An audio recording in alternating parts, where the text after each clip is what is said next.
Hi all, ഇന്ന് നമ്മളെ കൂടെ ഉള്ളത് ഫാസിലാണ്. ഫാസിൽ ഇപ്പോൾ പഠിക്കുന്നത് IIT Delhi. So welcome back.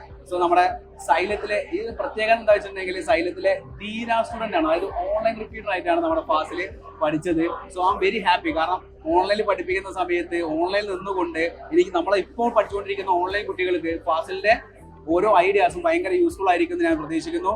So Fazil, എങ്ങനെയുണ്ട് കോളേജൊക്കെ? കോളേജൊക്കെ അടിപൊളിയാണ്. വിചാരിച്ചതിനേക്കാളും എക്സ്പെക്ട് ചെയ്തതിനേക്കാളും അടിപൊളിയാണ്. എക്സ്പെക്ട് ചെയ്തതിനേക്കാളും അടിപൊളിയാണ്. ലൈക്ക് നമ്മൾ 1 ഇയർ നല്ല കഷ്ടപ്പെട്ട് പഠിച്ചിട്ടുണ്ടായിരുന്നു. സോ അതിനുള്ള നല്ല മുതലായിട്ടുണ്ട്. അതായത് പഠിച്ചത് അത്രത്തോളം വളരെ ഹാപ്പി ആയി പഠിച്ചിട്ടുണ്ട്. ആ ഹാപ്പി ആയി പഠിച്ചതൊക്കെ നമുക്ക് അവിടെ തീർക്കാൻ വേണ്ടി പറ്റുന്നുണ്ട് അല്ലേ? ഞാൻ ചോദിച്ചു പറയാം, റാഗിംഗ് എന്നുള്ള വിഷയം ഉണ്ട് അവിടെ എങ്കിലും? ഇല്ല, അങ്ങനത്തെ ഒരു സംഭവമേ ഇല്ല. അങ്ങനെ സംഭവമേ ഇല്ല. കാരണം ഫ്രണ്ട്ലി ആണ്. ഫ്രണ്ട്ലിയാണ്. ഇപ്പൊ സീനിയേഴ്സ് എന്നൊക്കെ പറഞ്ഞു കഴിഞ്ഞാൽ നമ്മളെ ഇപ്പൊ നമ്മുടെ ഹോസ്റ്റലിലൊക്കെ അങ്ങനത്തെ ഒരു കൾച്ചർ ഉണ്ട്. അത് IIT മാത്രം ഉണ്ടാവും. ഇപ്പൊ IIT ഡൽഹി സ്പെഷ്യലി പറയുകയാണെങ്കിൽ അവിടെ ഒരു സീനിയേഴ്സും ജൂനിയേഴ്സും ഭയങ്കര നല്ല ബോണ്ടിങ് ആണ്. അവര് നമ്മളെ എന്താ പറയാ, അതേപോലെ നമ്മളൊരു ബ്രദേഴ്സിന്റെ പോലെയാണ്. ആ ഒരു ബ്രദർ റിലേഷൻഷിപ്പ് എപ്പോഴും ഉണ്ടാവും. അങ്ങനത്തെ ഒരു ഇതാണ്. പിന്നെ പ്രൊഫസേഴ്സ് ഒക്കെ ആണെങ്കിലും നല്ല പ്രൊഫസേഴ്സ് ആണെങ്കിലും അടിപൊളി. അപ്പൊ അങ്ങനത്തെ ഒരു എന്താ പറയാ, ഒരു കോളേജ് പോകുന്ന സമയത്ത് റാഗിങ്ങോ അങ്ങനത്തെ ഒരു വിഷയമോ കാര്യങ്ങളോ ഒന്നും ഇല്ല. എവിടെയില്ല, IIT ഇല്ല. IIT എന്ന് നിങ്ങൾ ഫോക്കസ് ചെയ്യുന്നത്, അതായത് ഇപ്പൊ എനിക്ക് തോന്നുന്നു നമ്മുടെ എല്ലാ മക്കളും ഫോക്കസ് ചെയ്ത് പഠിച്ചുകൊണ്ടിരിക്കുന്നത് IIT ക്രാക്ക് ചെയ്യാൻ വേണ്ടിയിട്ടാണ്. സോ ഈ IIT ജേണിയിലേക്ക് അല്ലെങ്കിൽ IIT ജേണിയിൽ ഒന്നാമത് നമ്മുടെ ഫാസിൽ ഓൺലൈൻ ആയിട്ട് റിപ്പീറ്റ് ചെയ്തിരിക്കുന്നത്. ഇപ്പോൾ ഓൾമോസ്റ്റ് കുറെ കൂടി നമ്മുടെ ഓൺലൈൻ തീര ബാച്ച് ഉണ്ട്. സോ ഇവരെ സംബന്ധിച്ച് ഈ ഫാസിലിന് അവരോട് കൊടുക്കാൻ പറ്റുന്ന ഒരു ബെസ്റ്റ് ഐഡിയ എന്താണ്? അതായത് എങ്ങനെ അപ്രോച്ച് ചെയ്യണം? ഇപ്പോൾ JEE മെയിൻ ക്വാളിഫൈ ചെയ്തു, അതിനുശേഷം അഡ്വാൻസ് ക്വാളിഫൈ ചെയ്തു. അപ്പൊ അവർക്ക് എന്താണ് ഫാസിൽ കൂടുതൽ ഫോക്കസ് ചെയ്ത് പഠിച്ച്? എന്റെ ഒരു പ്രിപ്പറേഷനിൽ പറയുകയാണെന്നുണ്ടെങ്കിൽ ഞാൻ കൂടുതലും ചെയ്തത് പ്രീവിയസ് ഇയറും അതേപോലെ തന്നെ പാറ്റേൺസും ആണ്. കാരണം JEE എന്ന് പറയുന്നത് പാറ്റേൺ ബേസ്ഡ് എക്സാം ആണ്. അതെ, പാറ്റേൺ ബേസ്ഡ് എക്സാം ആണ്. ആ സാധനം എനിക്കൊന്ന് മക്കൾക്കൊന്ന് അതിന്റെ ഒരു ഐഡിയ ബേസിൽ ഒന്ന് പറഞ്ഞു കൊടുക്കും. പാറ്റേൺസ് എന്ന് പറഞ്ഞു കഴിഞ്ഞാൽ ഇപ്പോൾ നമ്മൾ PYQs ഇങ്ങനെ സോൾവ് ചെയ്യുന്ന സമയത്ത് നമുക്കൊരു ഐഡിയ കിട്ടും. ലൈക്ക് അവർ എവിടെ നിന്നാണ് ക്വസ്റ്റ്യൻ ചോദിക്കുന്നത്. നമ്മൾ പൊതുവെ ഇങ്ങനെ പറയും എല്ലാവരും JEE എന്ന് പറഞ്ഞു കഴിഞ്ഞാൽ വളരെ വാസ്റ്റ് സിലബസ് ആണ്, ഒരുപാട് അവർക്ക് ഇഷ്ടമുള്ള ചോദിക്കും. JEE അഡ്വാൻസ് ആണെങ്കിൽ അവർക്ക് ഇഷ്ടമുള്ള ചോദിക്കും. അങ്ങനെയൊന്നുമില്ല, വളരെ പ്രിസൈസ് ആയിട്ട് അവർ ചോദിക്കുന്നുള്ളൂ. അത് എത്ര നേരത്തെ നമ്മൾ മനസ്സിലാക്കാൻ പറ്റുന്നോ അത്രയും റിസൾട്ട് നമുക്ക് എന്ത് ചെയ്യാൻ പറ്റും, ഉണ്ടാക്കാൻ പറ്റും. ഇപ്പൊ കഴിയുന്നത് നേരത്തെ തന്നെ മനസ്സിലാക്കുക. എന്താ പറയാ, പാറ്റേൺസ് ഉണ്ട്, അതേപോലെ അവരൊരു സ്പെസിഫിക് ഏരിയന്ന് ചോദിക്കുന്നുണ്ട് എന്നുള്ളത് കറക്റ്റ് മനസ്സിലാക്കുക. അത് മനസ്സിലാക്കാന്ന് പറഞ്ഞാൽ ശരിക്കും PYQസിലൂടെ അത് മനസ്സിലാവണമെന്നുണ്ടെങ്കിൽ നമ്മൾ PYQs ചെയ്യണം. PYQs കഴിയുന്നത്രയും PYQs ചെയ്യണം. ഒരുപാട് ആളുകൾ ചെയ്യുന്ന മെയിനായിട്ട് എന്താണെന്ന് വെച്ച് കഴിഞ്ഞാൽ ആദ്യമൊക്കെ മെറ്റീരിയൽസ് ഒക്കെ സോൾവ് ചെയ്യും, മെറ്റീരിയലിലുള്ള ക്വസ്റ്റ്യൻസ് സോൾവ് ചെയ്യും. അത് സോൾവ് ചെയ്ത് ലാസ്റ്റ് 2 മാസം ഫുള്ള് PYQ ചെയ്യായിരിക്കും.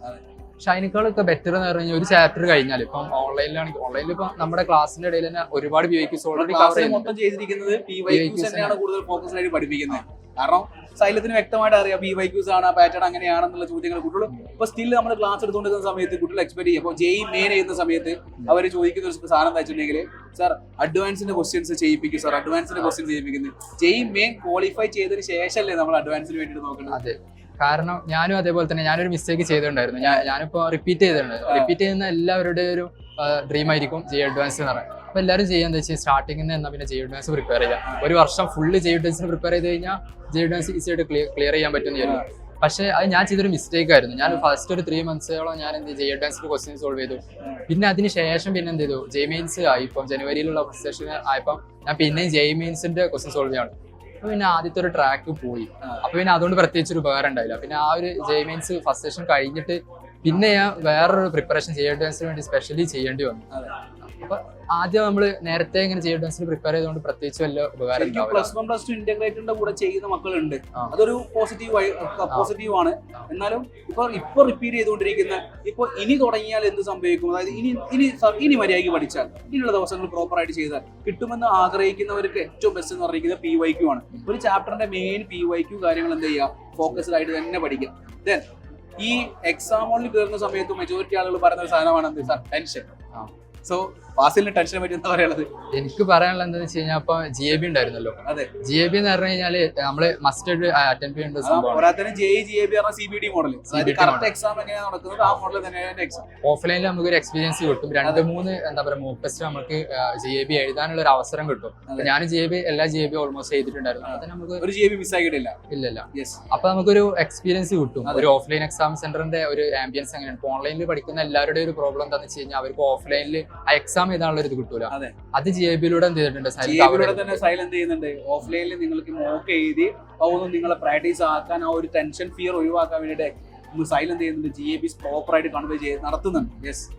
ദെൻ പിന്നെ ചോദിക്കുകയാണെങ്കിൽ ഇപ്പം നമ്മളൊരു എക്സാം എഴുതുന്ന സമയത്ത് അല്ലെങ്കിൽ ഈ ഒരു JD-യിൽ നമുക്ക് എന്തായാലും ഓരോ എക്സാംസ് കഴിയുമ്പോഴായിരിക്കും നമുക്ക് എന്ത് ചെയ്യാം, ഓരോ മിസ്റ്റേക്സ് മനസ്സിലാവും. കാരണം നമ്മളൊരു പ്രോബ്ലം ഇത് ഇങ്ങനെ അല്ലായിരുന്നു ചെയ്യേണ്ടത്, ഇത് ഇങ്ങനത്തോളം ഒരു ഈസി മെത്തേഡ്സ് ഉണ്ടായിരുന്നുള്ളൂ. അപ്പോൾ അങ്ങനെ ഒരു മിസ്റ്റേക്സുകൾ റിയലൈസ് ചെയ്ത് എന്തൊക്കെയാണ് മിസ്റ്റേക്സ് എന്ന് പറഞ്ഞു കഴിഞ്ഞാൽ അത് എല്ലാ എക്സാം കഴിയുമ്പോൾ നല്ല രീതിയിൽ അനലൈസ് ചെയ്യണം. അപ്പൊ നമുക്ക് ഒരുപാട് മിസ്റ്റേക്സ് നമുക്ക് കിട്ടും. അത് മിസ്റ്റേക്സ് പലതരത്തിലുണ്ടാവും. അപ്പൊ ചിലത് പറഞ്ഞു കഴിഞ്ഞാൽ നമുക്ക് കോൺസെപ്റ്റ് അറിയാഞ്ഞിട്ട് നമുക്ക് കിട്ടാത്തോ, ചിലത് പറഞ്ഞു കഴിഞ്ഞാൽ സിമ്പിൾ മിസ്റ്റേക്സ് ആയിരിക്കും, ചില എന്താ പറയുക മൈനസ് ഇടാൻ മറന്നു പോകും, അങ്ങനത്തെ അത് നമുക്ക് ചെറിയ ചെറിയ മിസ്റ്റേക്ക് അശ്രദ്ധ എന്ന് വേണമെങ്കിൽ പറയാം, അങ്ങനത്തെ മിസ്റ്റേക്സ് വരും. പിന്നെ ഒന്ന് പറഞ്ഞു കഴിഞ്ഞാൽ നമുക്ക് കോൺസെപ്റ്റ് ക്ലാരിറ്റി ഉണ്ടാവില്ല. ചില ക്വസ്റ്റ്യൻസ് നമുക്ക് അറിയാം, കുറച്ചറിയാം, പക്ഷെ ഫുള്ളായിട്ട് അറിയില്ല, അങ്ങനെ ഉണ്ടാവും. അപ്പൊ നമുക്ക് ഏത് തരത്തിലാണ് നമ്മുടെ മാർക്സ് കൂടുതൽ പോകുന്നത് നോക്കിയിട്ട് അത് കറക്റ്റ് ആയിട്ട് നമ്മളിങ്ങനെ നോക്കണം. ആ ഒരു ഇത് വേണം, നമുക്കൊരു പ്രിസിഷൻ വേണം. നമ്മൾ വെറുതെ എന്താ പറയാ അങ്ങനെ പഠിക്കണ്ട, അത് പാടില്ല. ഫോക്കസ്ഡ് ആയിട്ട് ഇരുന്ന് പഠിക്കണം. പഠിക്കുന്ന ഒരു കുറച്ച് ടൈം പഠിച്ചാൽ മതി, ഒരു 8-9 hour മാത്രം പഠിച്ചാൽ മതി. പക്ഷെ പഠിക്കുന്നത് നല്ല കംപ്ലീറ്റ്ലി ഫോക്കസ് ചെയ്ത് അനാവശ്യമായിട്ട് ഒന്നും പഠിക്കുന്നില്ല എന്ന് ഉറപ്പുവരുത്തണം. എല്ലാം പഠിക്കുന്നുണ്ട്, സിലബസിന് വേണ്ട എല്ലാ സംഭവങ്ങൾ പഠിക്കുന്നുണ്ട്, അനാവശ്യമായിട്ട് എന്ത് ചെയ്യുന്നില്ല, ഒന്നും പഠിക്കുന്നില്ല, ആ ഒരു ഉറപ്പ്. അത് നല്ലൊരു സ്റ്റേറ്റ്മെന്റ് ആയിട്ട് ഫീൽ ചെയ്തു. ആ ഒരു ഫോക്കസ് നമുക്ക് അത്രയും പ്രിസൈസ് ആയിട്ട് നമ്മൾ പഠിക്കുകയാണെന്നുണ്ടെങ്കിൽ നമുക്ക് എന്ത് ചെയ്യാൻ പറ്റും, ജെയുടെ പാറ്റേൺസ് നമുക്ക് കിട്ടും. അപ്പൊ നമുക്ക് മനസ്സിലാവും ജെ വളരെ ഈസി ആയിട്ടുള്ള എക്സാം ആണ്, ഇതിൽ അത്ര ഒന്നുമില്ല, അവര് ഈ ഒരു ഏരിയയിൽ നിന്ന് ചോദിക്കുന്നു, നമ്മൾ ആ ഏരിയ പഠിക്കുന്നു, മാർക്ക് കിട്ടും. അപ്പോ ഈ സൈലത്തിന്റെ ക്ലാസ്സുകൾ എങ്ങനെ എഫക്ട് ചെയ്തിട്ടുണ്ടായിരുന്നു? ധീര ക്ലാസ്സിൽ കാണാറുണ്ടായിരുന്നു. അതിലെന്താ വെച്ചാൽ അതിലുള്ള ക്വസ്റ്റ്യൻസ് എന്നൊക്കെ പറഞ്ഞു കഴിഞ്ഞാൽ കൂടുതലും ഹാൻഡ് പിക്ക് ചെയ്തിട്ടുള്ള ക്വസ്റ്റ്യൻസ് ആയിരിക്കും. പിന്നെ LMRP ഉണ്ടായിരുന്നു. LMRP-യിലാണെങ്കിൽ LMRP ഒക്കെ വളരെ യൂസ്ഫുൾ ആയിരുന്നു. കെമിസ്ട്രി ഒക്കെ അത് മാത്രമേ ഞാൻ നോക്കിയിട്ടുണ്ടായിരുന്നുള്ളൂ. പിന്നെ മൈൻഡ് മാപ്പ് ഉണ്ടായിരുന്നു. മൈൻഡ് മാപ്പ് ഫിസിക്സിനൊക്കെ മെയിൻസിന് നമുക്ക് മൈൻഡ് മാപ്പ് മാത്രം നോക്കി കഴിഞ്ഞാൽ തന്നെ 100% അടിക്കാൻ പറ്റും.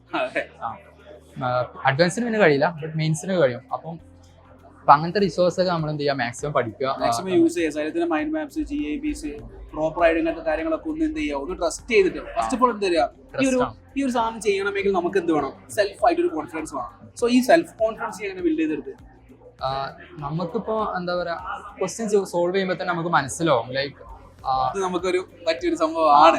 പിന്നെ ഒരു ചലഞ്ചിങ് നമ്മൾ എപ്പോഴും ഏറ്റെടുക്കണം. കുറച്ച് ചലഞ്ചിങ് ആയിട്ടുള്ള സംഭവം ഉണ്ടാകുമ്പോൾ ഇതുണ്ട്.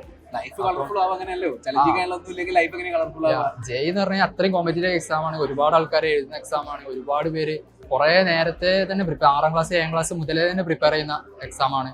സോ നമ്മൾ അതിനനുസരിച്ച് സീരിയസ്നെസ് നമുക്കും വേണം. ഇപ്പൊ IIT-യിൽ പോയി കഴിഞ്ഞപ്പോൾ തന്നെയാണ് മനസ്സിലായത്, അവിടെ ഇഷ്ടം പോലെ കുട്ടികൾ ഒരുപാട് ലൈക്ക് 6th 5th മുതലേ പ്രിപ്പയർ ചെയ്ത് വരുന്ന ആളുകളുണ്ട്.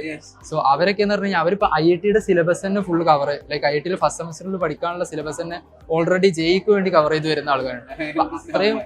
അത്രയും കോമ്പറ്റീഷൻ ഉള്ള എക്സാം, കോമ്പറ്റീഷൻ ഉള്ള ഒരു ഏരിയയിലൂടെയാണ് എന്ത് ചെയ്യുന്നത് അവര്, ആ ഒരു ടീം, ആ ഒരു കോമ്പറ്റീഷൻ ഉള്ളവരുടെ അടുത്തേക്കാണ് നമ്മൾ എന്ത് ചെയ്തത്, ഇവിടുന്ന് കോമ്പറ്റീഷൻ കൊടുക്കുന്നത്. അപ്പൊ നമ്മൾ ആ കൊടുക്കുന്ന എഫേർട്ട് എന്ത് ചെയ്യണം, പെർഫെക്റ്റ്ലി കറക്റ്റ് ആയിട്ട് കൊടുക്കണം എന്നല്ലേ. ഡെഡിക്കേഷൻ വേണം. അപ്പൊ IIT-യിൽ ഫസ്റ്റ് സെം കഴിഞ്ഞു, പഠിക്കാനും കാര്യങ്ങളൊക്കെ എങ്ങനെയുണ്ട്? തന്നെ സപ്പോർട്ട്, അത്രത്തോളം സപ്പോർട്ട് ബ്രദർ എന്നുള്ള രീതിയിൽ സീനിയേഴ്സ് ഉണ്ടാവുമ്പോൾ സീനിയേഴ്സ് ഇപ്പൊ എല്ലാ ഇതിനും ഓരോ സബ്ജക്റ്റിനും ഉണ്ടെങ്കിൽ അവരൊരു ഗ്രൂപ്പ് ഉണ്ടാക്കും, എന്നിട്ട് അവർ മെന്റർഷിപ്പ് ഉണ്ട്, നമുക്കൊരു മെന്റേഴ്സ് ഉണ്ടാവും, നമുക്കൊരു മെന്റേഴ്സ് അസൈൻ ചെയ്യുന്നിട്ട് അവര് നമ്മളെന്ത് ചെയ്യും, എല്ലാ ഇതിലും കൊണ്ടുപോകും. നമ്മളെ എന്താ പറയാ, അക്കാഡമിക് ആണെങ്കിലും നോൺ അക്കാഡമിക് ആണെങ്കിലും ക്ലബ് ആക്ടിവിറ്റീസ് ആണെങ്കിലും എല്ലാത്തിനും നമ്മളെ കൊണ്ടുപോകുന്നുള്ളതാണ്. പിന്നെ മെയിനായിട്ട് പറയാനുള്ളത് വെച്ചാൽ IIT എന്ന് പറഞ്ഞു കഴിഞ്ഞാൽ നമ്മള് നോൺ കരിക്കുലർ ആക്ടിവിറ്റീസിന് ഒരുപാട് ഇതുള്ളതാണ്, സ്കോപ്പുള്ള ഏരിയയാണ്. നമുക്ക് ഇഷ്ടമുള്ളതിന് നമുക്ക് പോവാം. ഏത് ക്ലബിനാണെങ്കിലും അതിനൊരു ക്ലബ് ഉണ്ട്. ഏത് സ്കില്ല് നമുക്ക് എന്താണ് പാഷൻ, അതിനൊരു ക്ലബ് അവിടെ ഉണ്ടാവും. ഈവൻ ഇപ്പൊ ഞാൻ പറയുന്നത് റുബിക്സ് ക്യൂബ് സോൾവ് ചെയ്യുന്ന അതിന് വരെ ഒരു ക്ലബ് ഉണ്ട്, അതിനൊരു കമ്മ്യൂണിറ്റി ഉണ്ട്. അപ്പൊ അത്രയും വൈഡ് വെറൈറ്റി ഓഫ് സംഭവങ്ങളുള്ള നോൺ കരിക്കുലമായുള്ള ഏത് ആക്ടിവിറ്റിയും നിങ്ങൾക്ക് വളർത്തിയെടുക്കാൻ പറ്റുന്ന ഒരു ക്യാമ്പസ് അറ്റ്മോസ്ഫിയർ ആണ് IITs ഉള്ളത്. സോ നിങ്ങൾ ആ ഒരു IIT ക്രാക്ക് ചെയ്യണമെങ്കിൽ ഈ ഒരു മെയിൻ ഫസ്റ്റ് ക്വാളിഫൈ ചെയ്യുക, അതിനുശേഷം അഡ്വാൻസിൽ പ്രിപ്പറേഷൻ ചെയ്യുക. ഞാൻ ചോദിക്കട്ടെ, സൈലത്തിന്റെ ഈ പ്ലാൻ സ്റ്റിക്ക് ഓൺ ചെയ്താൽ ഈസിലി ക്രാക്ക് ചെയ്യാൻ വേണ്ടി പറ്റില്ല? സ്റ്റാർട്ടിങ് മുതൽ എൻഡ് വരെ നമ്മൾ എന്ത് ചെയ്യണം, ട്രസ്റ്റ് ചെയ്തിട്ട് നോക്കണം. ട്രസ്റ്റ് ദ പ്രോസസ് അല്ലേ? കാരണം ഇത് എന്ന് പറഞ്ഞാൽ ഈ ഒരു സിലബസ് ഉണ്ടാക്കുന്നത് പറഞ്ഞു കഴിഞ്ഞാൽ വളരെ എന്താ പറയാ, ഒരുപാട് ആളുകൾ അത്രയും എഫേർട്ട് എടുത്തിട്ടാണ് ഈ ഒരു സിലബസും കരിക്കുലം ഒക്കെ ഉണ്ടാക്കുന്നത്. സോ അത് നമ്മൾ എന്ത് ചെയ്യണം, കറക്റ്റ് ആയിട്ട് ഫോളോ ചെയ്താൽ മാത്രം മതി. സോ ഇനി ഇപ്പോൾ എഴുതാൻ പോകുന്ന ജെഇ മെയിൻ ക്വാളിഫൈ ചെയ്ത് അഡ്വാൻസ് ചെയ്താൻ പോകുന്ന നമ്മളെ ഇപ്പോൾ ഉള്ള ധീര വീര ബാച്ചിലെ സ്റ്റുഡൻസിന് നമ്മുടെ ഓൺലൈൻ ഓഫ്ലൈൻ ബാച്ച് സ്റ്റുഡൻസിന് എന്താണ് നമ്മുടെ ഫാസിൽ പറയാനുള്ളത്? ഫൈനലായിട്ട് നമുക്കൊരു എന്താണ് അവർക്ക് കൊടുക്കാൻ പറ്റുന്ന ഒരു ഐഡിയ അല്ലെങ്കിൽ ഒരു പോയിന്റ്സ് എന്ന് പറഞ്ഞിരിക്കുന്നത്? എനിക്ക് മെയിനായിട്ട് പറയാനുള്ളത് തന്നെയാണ് ഈ ലാസ്റ്റ് ടൈമിൽ എന്ത് ചെയ്യുക, POQ സോൾവ് ചെയ്യുക, മോക്ക് ടെസ്റ്റ് ചെയ്താൽ മോക്ക് ടെസ്റ്റ് കറക്റ്റായിട്ട് അനലൈസ് ചെയ്യുക. അതിനനുസരിച്ചിട്ട് നമ്മൾ നമ്മുടെ പ്രിപ്പറേഷനൊക്കെ എന്ത് ചെയ്യുക, മാറ്റങ്ങൾ വരുത്തണമെങ്കിൽ മാറ്റങ്ങൾ വരുത്തുക. ചില സബ്ജക്ട്സ് എന്തുണ്ടാവും, ചില സബ്ജക്ട്സ് നമുക്ക് വീക്ക് ആയിട്ടുണ്ടാവും, അതെന്ത് ചെയ്യുക, ഐഡന്റിഫൈ ചെയ്യുക, അത് അതിൽ കൂടുതൽ ഫോക്കസ് ചെയ്യുക. അങ്ങനെ ഇനിയുള്ള ടൈം നല്ല രീതിയിൽ പ്രിപ്പയർ ചെയ്യുക. ഒരു ടൈം പോലും എന്തെങ്കിലുമൊക്കെ ആയിട്ട് എന്ത് ചെയ്യുക, ഫുൾ ടൈം എൻഗേജ്ഡ് ആയിട്ട് ഇരിക്കണം എന്നുള്ളതാണ്.